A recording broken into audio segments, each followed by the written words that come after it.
Whoa, let's learn stuff. Week 5 check-in, yo. Hey everyone, in this video I wanted to check in real quick and then go ahead and use this opportunity to go over a few items here. So here we go. How's it going? We're at week number 5, 11 weeks to go.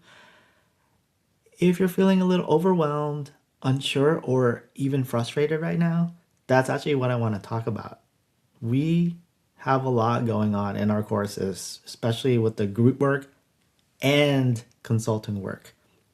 Now, of course, for some of you, it might be just group work, but still plenty to deal with, right? So I'm well aware that such things violate a lot of unwritten expectations many students bring to online courses. And you all are in marketing. You know what that means when there's that misalignment.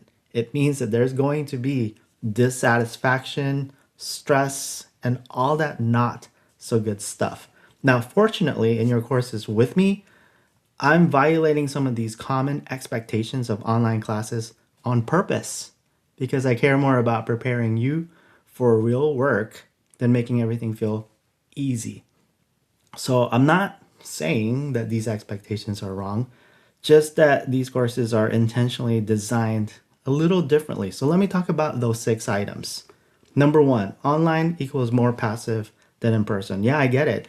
You do the work and then you move on, right? And that's not the case in our class. And then number 2, the instructor should remove ambiguity for me. And so I get that also. There should be or students are typically used to, okay, this is what you do module 1, you move on. Module 2, you move on. So similar to what I said about number 1.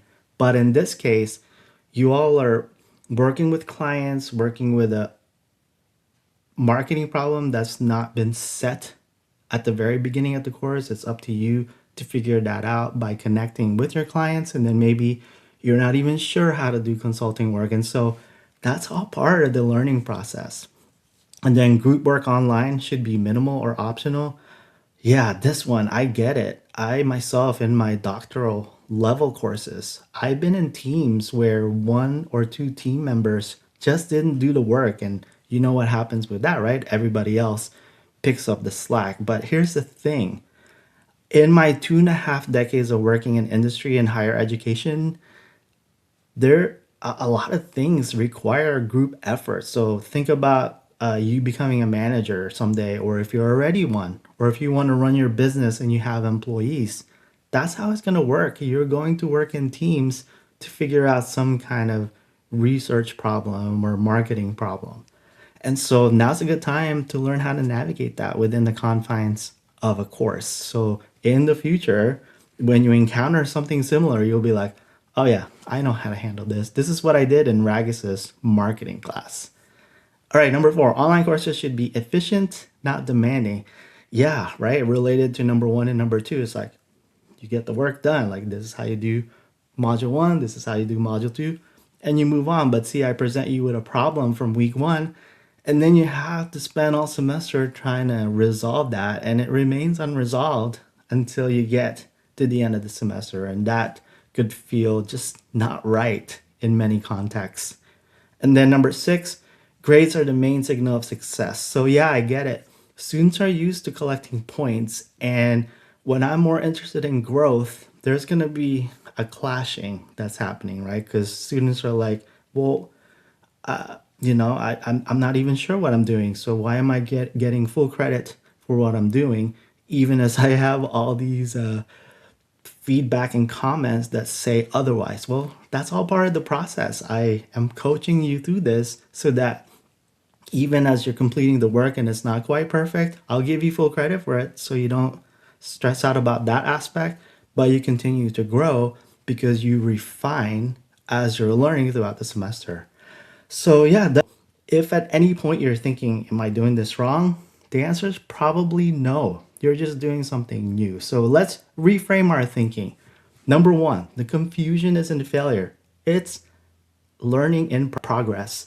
The messiness mirrors real professional work. It's like this, woo, right? I've done a lot of work out in industry, and yeah, it's not like step 1, step 2, step 3. It's like I do this, I do that, and then I have to go back to do this, and then I have to switch gears and do something else, and then go back to this. Yeah, it's messy.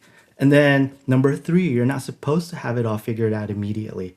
That's why you're in class, right? You're learning, and there are certain skills that if you're not familiar yet, well, it's gonna take a little discomfort, stepping out of your comfort zone to learn. That's how you grow.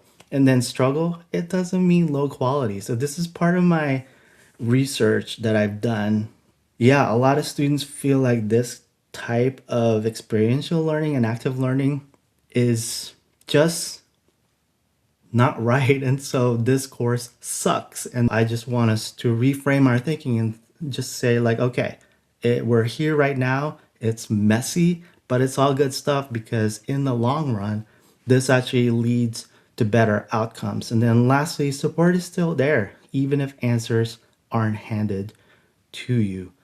I'll leave you with this last thought. So related to all of this is in my marketing principles class, they do a huge marketing plan paper, or the way the class is set up, it helps students take an idea, and by the end of the semester they've written 15, 20, 25 pages, and a lot of students didn't realize that they had that in them, to the point where some have even said that that has given them the confidence to continue on into graduate school. And so, see, that's the kind of stuff that can happen when you embrace the discomfort, embrace the ambiguity.